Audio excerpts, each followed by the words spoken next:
Hello दोस्तों, जय हिंद, वंदे मातरम। स्वागत है आप सभी का आपके अपने चैनल मनोज सर में। मैं हूं गौरव सिंह और मैं आपके सामने लेकर आया हूं आज फिजिक्स क्लास 12 चैप्टर नंबर 2। और दोस्तों चैप्टर नंबर 2 में हम लेते हैं गॉस की प्रमेय को। ठीक है, तो चैप्टर का नाम है विद्युत फ्लक्स तथा गॉस की प्रमेय। तो दोस्तों इसमें सबसे पहला टॉपिक है हमारा विद्युत फ्लक्स। तो क्या है विद्युत फ्लक्स, पहले हम सबसे पहला टॉपिक विद्युत फ्लक्स क्या है इसी को समझ लेते हैं। ठीक है, देखिए विद्युत फ्लक्स क्या है। जैसे मान लीजिए कोई विद्युत क्षेत्र है, जब विद्युत क्षेत्र होगा तो उसमें काफ़ी सारी बल रेखाएं भी होंगी।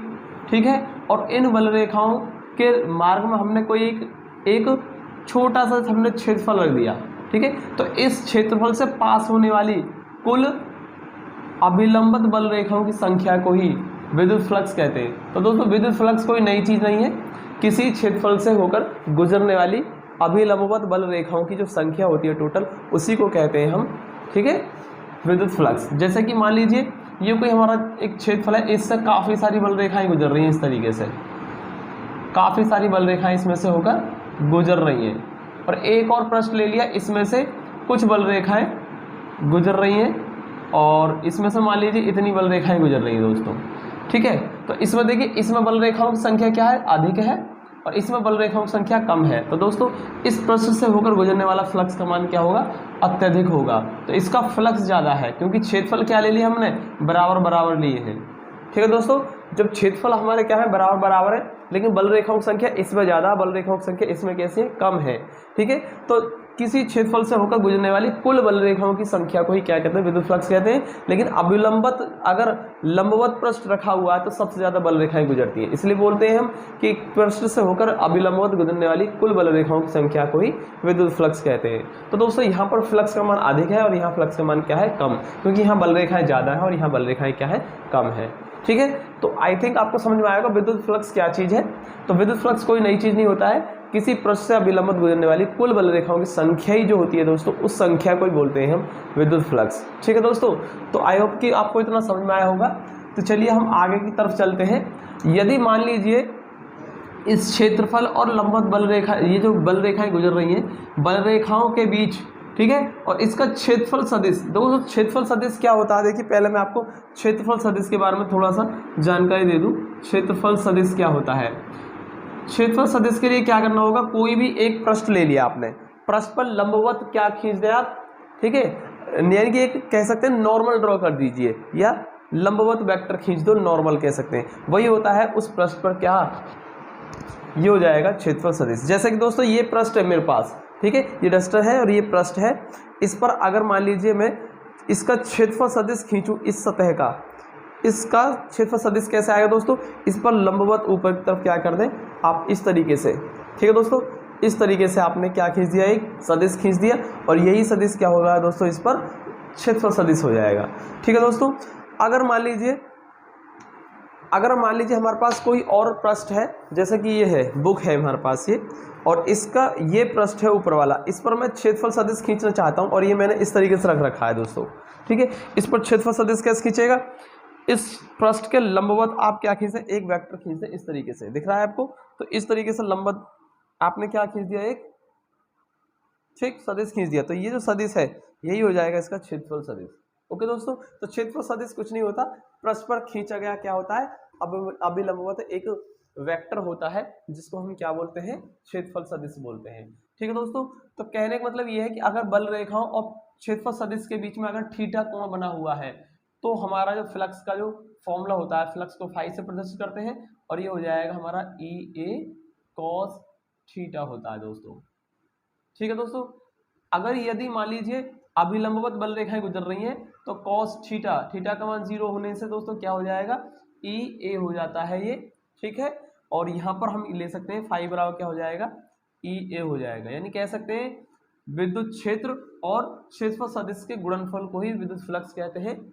ठीक है, और यदि विद्युत यानी ई वेक्टर और ए वेक्टर के बीच में, ठीक है, अगर एंगल थीटा बन रहा होता है तो हमारा फ्लक्स का मान इस फॉर्मूले से ज्ञात किया जा सकता है। ठीक है दोस्तों, अब देखिए मैं एंगल को चेंज करने पर फ्लक्स किस प्रकार चेंज होगा, अब हम इसको थोड़ा सा समझने की कोशिश करेंगे। ठीक है दोस्तों, देखिए अभी मैंने बताया था कि यहाँ पर लंबवत के लिए मैंने थीटा 0 बोला था, ऐसा क्यों होता है, जबकि लंबवत के लिए थीटा 90 होना चाहिए था। अभी तक हम ये पढ़ते आए हैं, इस चीज को समझने की थोड़ी सी कोशिश करेंगे हम सभी। तो देखिए दोस्तों, मैं आपको समझाऊंगा यहाँ पर। देखिए, मान लीजिए, वैसे हम कैसे निकालेंगे फ्लक्स? फ्लक्स का फॉर्मूला हो गया ई ए कॉस थीटा। ठीक है दोस्तों, इसको अगर चाहे तो हम इस तरीके से समझाने की कोशिश कर सकते हैं, विशेष स्थितियों से लेकर विशेष स्थितियां। विशेष स्थितियां दोस्तों, इसमें मैंने लिया है यदि थीटा बराबर 0, और ये थीटा किस किस के बीच में है? देखिए, थीटा जो होता है ये हमारा ई वेक्टर और ए वेक्टर के बीच में बना कोण होता है। ठीक है दोस्तों, यानी विद्युत क्षेत्र और पृष्ठ का क्या है? क्षेत्रफल सदिश, इन दोनों के बीच का बना हुआ कोण है दोस्तों ये। यदि थीटा बराबर 0 है तो इसका मतलब है कि पृष्ठ विद्युत क्षेत्र के लंबवत रखा है, लंबवत है। तो अगर पृष्ठ विद्युत क्षेत्र के लंबवत है तो थीटा बराबर 0 होता है। अब ये थोड़ा सा कंफ्यूजिंग सा लग रहा है आपको, लंबवत होने से थीटा 0 कैसे हो गया? इसको समझने की कोशिश करते हैं दोस्तों हम। देखिए, जैसे मान लीजिए ये मेरा पृष्ठ है कोई, ठीक है, ये है कोई पृष्ठ, ठीक, इस पर बल रेखाएं कैसे गुजर रही है? सामने की तरफ गुजर रही है, इस तरीके से बल रेखाएं इस तरीके से गुजर रही है बाहर की ओर। ठीक है दोस्तों, अब देखिए पृष्ठ जो रखा है ये बल रेखाओं के कैसा है? लंबवत रखा है, आपको दिख रहा है। तो विद्युत, ये जो पृष्ठ है विद्युत क्षेत्र के कैसा है? लंबवत है, विद्युत क्षेत्र बाहर की ओर और पृष्ठ रखा है इस तरीके से। तो ये क्या बन रहा है? देखो, एंगल 90 बन रहा है दोस्तों इनके बीच में। तो ये एंगल 90 है इनके बीच। तो इस प्रकार की हमारी कंडीशन है कि पृष्ठ विद्युत क्षेत्र के क्या है? लंबवत रखा हुआ है। लेकिन दोस्तों, मैंने आपको बताया था कि जो थीटा एंगल होता है वो क्षेत्रफल सदिश और विद्युत क्षेत्र के बीच का कोण होता है। अगर देखिए विद्युत क्षेत्र तो ये है आपका, बाकी अगर इस पृष्ठ पर हम क्षेत्रफल सदिश खींचेंगे दोस्तों, वो कैसा आएगा? इस तरीके से आएगा, जैसे मेरा थंब है ये। इस पर क्या करेंगे? इस पर लंबवत, ऐसे लंबवत एक वेक्टर खींच देंगे हम। तो दोस्तों देखिए, ई वेक्टर और डी ए वेक्टर, या कह सकते हैं कि क्षेत्रफल सदिश, दोस्तों कैसे आगे? एक दिशा में आगे, अर्थात एक दूसरे के समांतर आगे, इसलिए थीटा क्या हो जाता है? यहाँ पर 0 हो जाता है। आई थिंक कि आपको समझ में आया होगा। ठीक है, देखिए मैं आपको दोबारा समझाने की कोशिश करता हूँ। ये पृष्ठ है और विद्युत बल रेखाएं सामने की तरफ जा रही हैं इस तरीके से, लंबवत है विद्युत बल रेखाएं ऐसे, और पृष्ठ रखा है हमने ऐसे। तो ये पृष्ठ और विद्युत क्षेत्र, ठीक है, दोनों कैसे एक दूसरे के लंबवत है। परंतु दोस्तों इसका जो क्षेत्रफल सदिश आएगा वो भी किधर आएगा? इधर आएगा, वो भी लंबवत होता है पृष्ठ के। तो आपका इसका क्षेत्रफल सदिश इधर आया और बाकी बल रेखाएं भी इधर ही गुजर रही हैं। तो दोनों के बीच में बना कोण क्या आ गया दोस्तों? 0 आ गया, क्योंकि दोनों एक दूसरे के आगे समांतर आ गए। इसी तरीके से हमने यहाँ पर देखा कि थीटा क्या होगा? 0 हो जाएगा। ठीक है, थीटा 0 होने से फाई का मान कितना आ जाएगा दोस्तों? ई ए और कॉस 0। ठीक, लंबवत के लिए थीटा 0, तो फाई का मान दोस्तों कितना आएगा? ई ए आ जाएगा, कॉस 0 का मान 1 होता है। अर्थात ये जो वैल्यू आ रही है दोस्तों, ये क्या आ रही है? मैक्सिमम आ रही है, अधिकतम। तो अधिकतम फ्लक्स कब गुजरता है? जब पृष्ठ कैसा रखा हो? विद्युत क्षेत्र के लंबवत रखा हो, क्योंकि जब लंबवत रखा है तो सबसे ज्यादा बल रेखाएं उससे होकर गुजर रही होंगी। इस कारण हम कह सकते हैं कि विद्युत फ्लक्स का मान भी क्या होगा? अधिकतम होगा, क्योंकि बल रेखाओं की संख्या को ही हम फ्लक्स बोलते हैं। ठीक है, चलिए दोस्तों, अब इसको मैं वाई फिगर समझाने की कोशिश करता हूँ। वैसे तो मैंने आपको दिखा दिया, लेकिन एक बार और फिगर से समझाने की कोशिश करते हैं। देखिए, मान लीजिए हमारे पास कोई पृष्ठ इस प्रकार से है, ये रहा पृष्ठ, ये है वो पृष्ठ। ठीक है दोस्तों, इस पर बल रेखा, मान लीजिए बल रेखा ऐसे गुजर रही है, इसमें से होकर, तो बल रेखाओं की दिशा क्या है? ये है विद्युत क्षेत्र। ठीक है, विद्युत बल रेखाओं की दिशा क्या है? ये, यानी कि विद्युत क्षेत्र की दिशा होगी ये। अब दोस्तों इस पृष्ठ पर हम क्षेत्रफल सदिश कैसे खींचेंगे? तो क्षेत्रफल सदिश अगर इस बिंदु से खींचे दोस्तों, तो वो कहाँ आएगा? ऊपर की ओर आएगा, क्योंकि पृष्ठ के कैसा आएगा? पृष्ठ आपका ऐसे रखा हुआ है, तो इस पर ये पृष्ठ पर क्षेत्रफल सदिश कैसा आएगा? ऊपर की ओर आएगा, और बल रेखाएं ऐसे गुजर रही हैं। ठीक है दोस्तों, तो देखिए इसमें मैंने फिगर थोड़ा सा इस तरीके से बनाना होगा मुझे। देखिए, मैं इसको ऐसे बनाता हूं। कैसे रखा है हमने? विद्युत क्षेत्र की, देखिए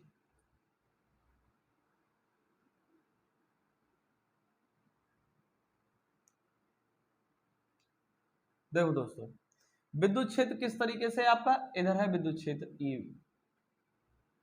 ठीक है, विद्युत क्षेत्र ऐसे है, और जब विद्युत क्षेत्र आपका ऐसे है, ऐसे, और पृष्ठ आपने रख रखा है कुछ इस तरीके से, जैसे मेरा हाथ है ये, इस तरीके से रख रखा है आपने, तो आप देख रहे हैं ये पृष्ठ कैसा रखा है, विद्युत क्षेत्र की दिशा के साथ लंबवत रखा हुआ है, लंबवत रखा है ना, ठीक है, तो इस प्रकार से है ये।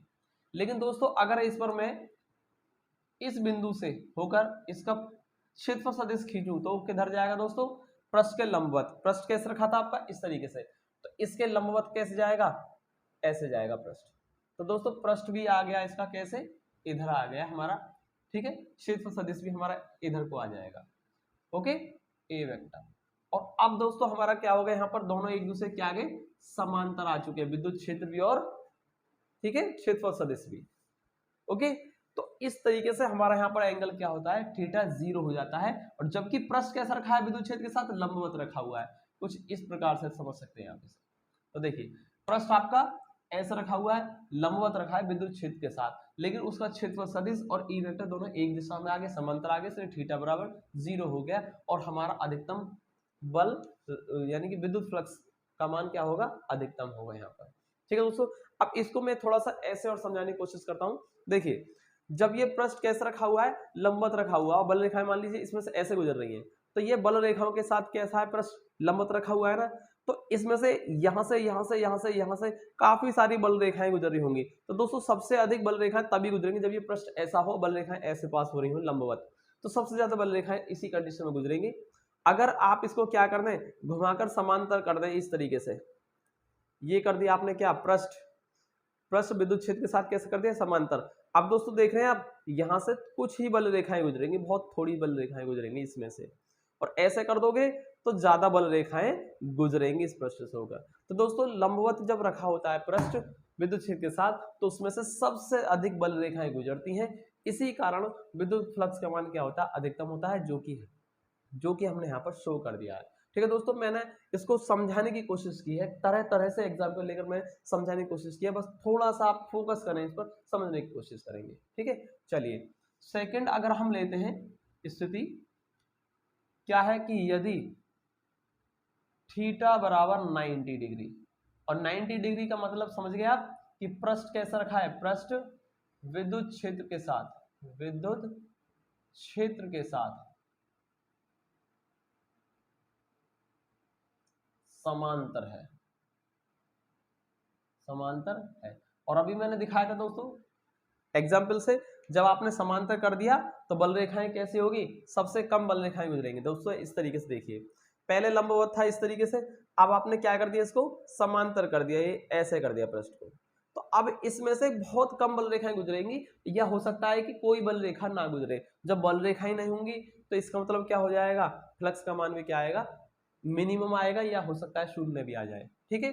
तो ये कंडीशन क्या होगी दोस्तों, जो मैं पहले बना रहा था, ये वाली कंडीशन होगी,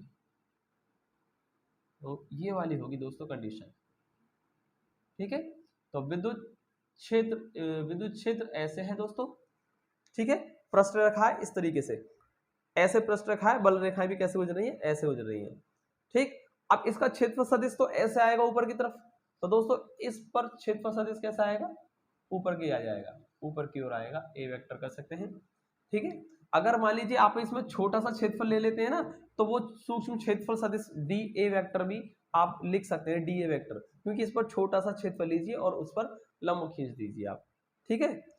तो ए वेक्टर और ई वेक्टर के बीच में अब दोस्तों कितना एंगल बन गया, देखिए अब बन गया दोस्तों यहाँ पर 90 डिग्री, बन रहा है 90 डिग्री। तो इसलिए कहते हैं हम, जब विद्युत क्षेत्र यानी पृष्ठ कैसा है, विद्युत क्षेत्र के साथ समांतर है, तो ध्यान रखना ई वेक्टर और ए वेक्टर के बीच में बना कोण क्या आता है दोस्तों, 90 होता है, जो कि थीटा होता है।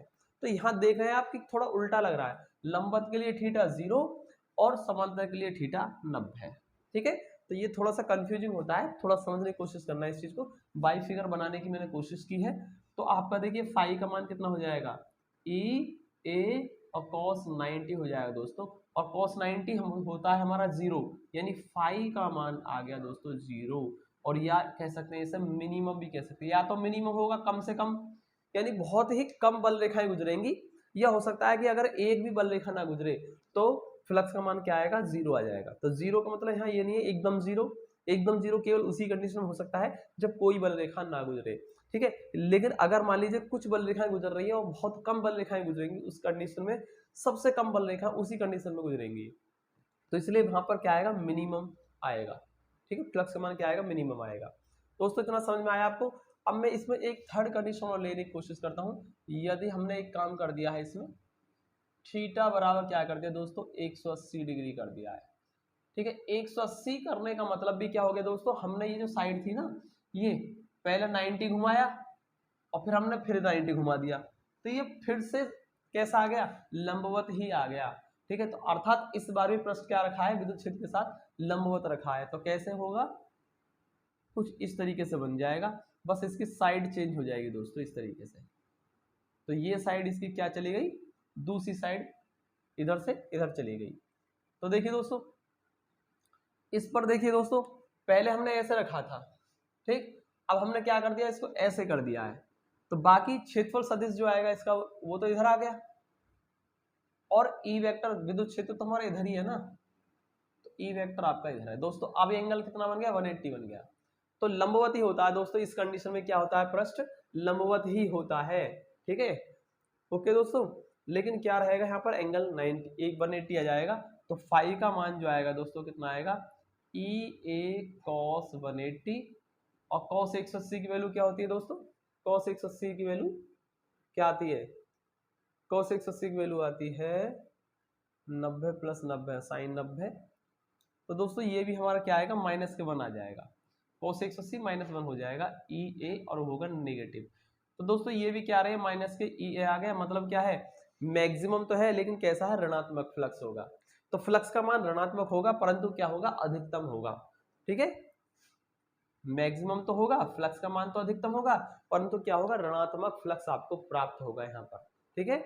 चलिए दोस्तों, आई थिंक आपको तीनों कंडीशन समझ में आई होंगी, बाई फिगर समझाने की मैंने कोशिश की है, ठीक है। ये थोड़ा सा कंफ्यूजन होता है, एक बार आप क्या करेंगे, इसको अच्छे तरीके से वीडियो को रोक करके पीछे से समझने की कोशिश करें, दोबारा देखिए और दोबारा यहाँ से समझने की कोशिश करें।